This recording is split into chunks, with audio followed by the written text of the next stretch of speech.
There we go.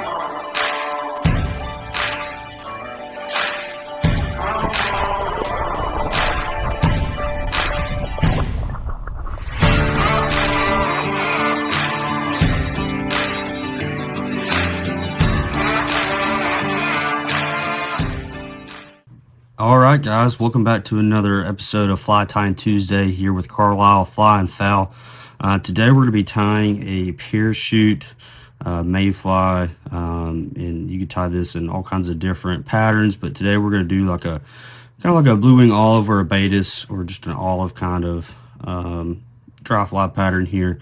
Some people get really intimidated by this parachute post. It can be really tricky, but I'm going to show you guys a couple tricks today that make it a little bit easier to tie. But this is a great dry fly pattern, especially when you have Baetis or some blue wing olives coming off in some of these rivers here. But anyway, let's dive on into it today, and I'll show you guys how I tie this.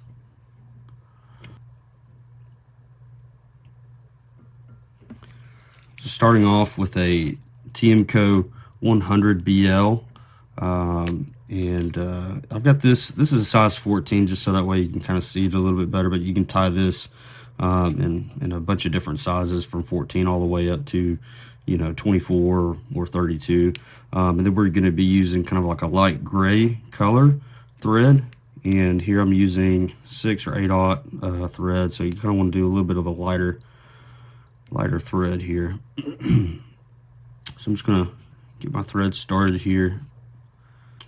All right, so the first thing that we're going to do is we're going to tie in the tail, and I just kind of plucked a big hackle feather off of the skin there, and I'm going to pull off about 6 or 8 fibers, strip those off from the stem, try to keep everything, the butts and tips aligned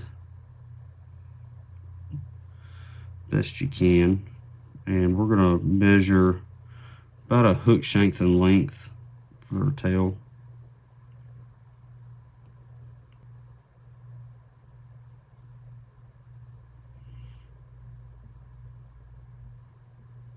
Get this tied in, and I'm just going to be pulling those fibers up and toward me. That way it keeps it locked on top of the hook shank there. Bring our thread back.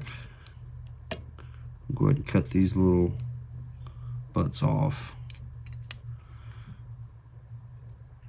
Bring your thread to maybe about two eyes away from the eye of the hook there.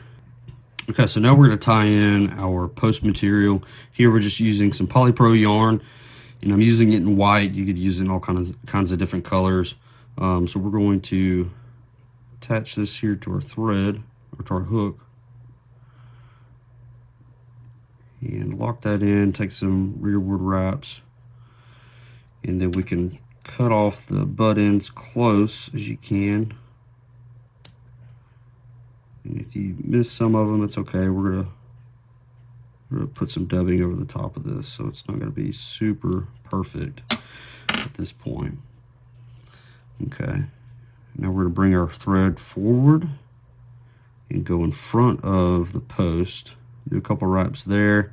Now here's one of the tips with tying this polypro yarn for these post material, or for these post flies, is I'm going to take that polypro yarn and I'm going to spin it clockwise if you're looking down on it. And as you're doing this, this is going to twist up that yarn and really thread it up, and then we're going to bend it over in half to that tying point, and we're going to let go with our left hand, and you'll see how it furls this polypro yarn, and this is going to kind of help us out in tying it in and keeping it in place. So we're just going to attach, lock that in there, some thread wraps, and then we can cut that excess off close.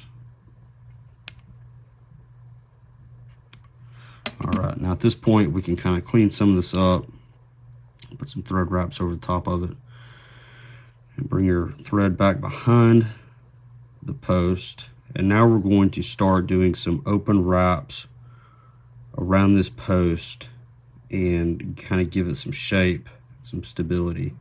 So as you're doing this, you don't want to put too much thread tension on your thread, because you'll pull it right off of that post, and you're going to work your way up a little bit and then come back down, and that kind of helps lock it in place and keeps it stable. And so you kind of keep going a couple wraps forward and then one or two back, and you kind of continue that process up the post here.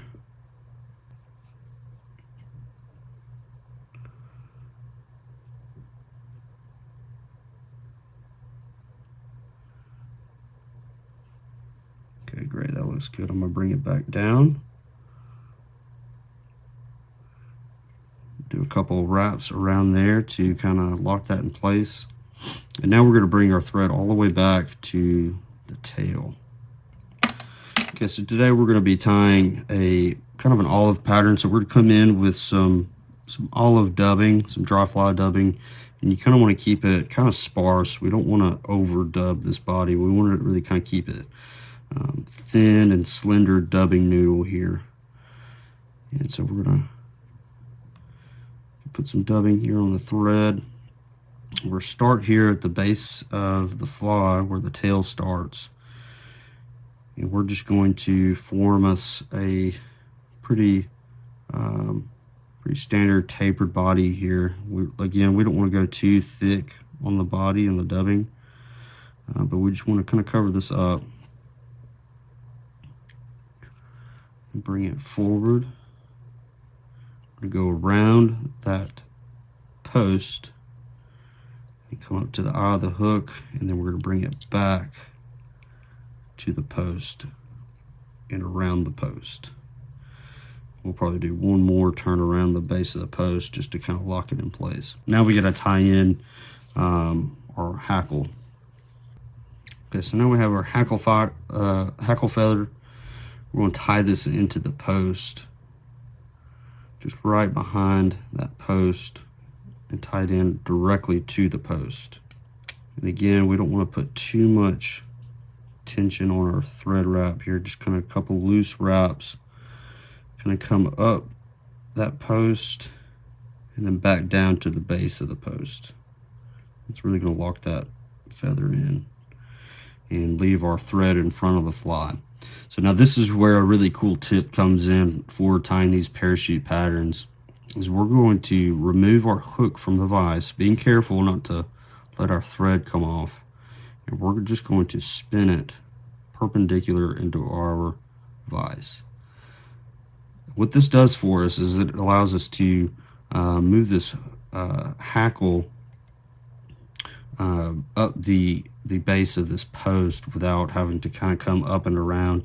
Makes it a lot easier on this process and then also the whip finish. So we're going to take our hackle and we're going to wrap it around the post and behind our thread, and this is going to help us keep some tension on this hackle and the thread, and kind of help give it some more stability here. I'm going to do 4 or 5 turns up the base of the post, and we're going to tie it in, lock that hackle in place.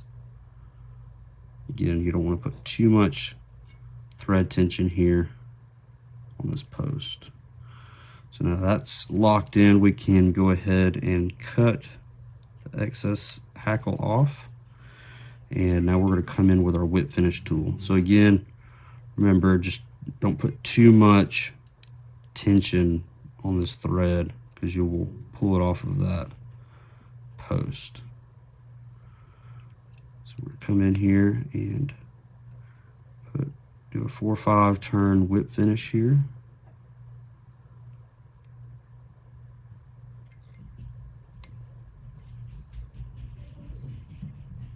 Seat our knot. At this point, we can go ahead and cut our thread off,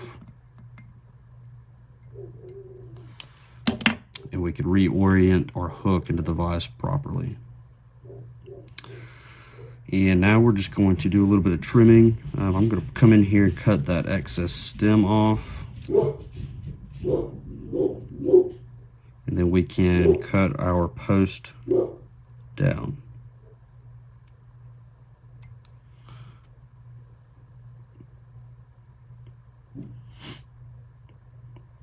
And there you have it. That is a blue wing olive and a parachute pattern. Again, super great dry fly. It's very visible with this poly yarn. You can see it a lot really well. Floats really good. Throw some floating on it. But yeah, this is the parachute blue wing olive. And again, these tips with the tying in the parachute makes it a lot easier on tying this parachute pattern. And it makes it not so intimidating to try to tie these, because they can be kind of tricky, but you just kind of take your time with it and be careful on that post, and those tips should really help you guys out. Appreciate you guys watching. Remember to like and subscribe. If you got some flies that you want to see me try to tie, drop those in the comments below. But we will see you guys on the next one.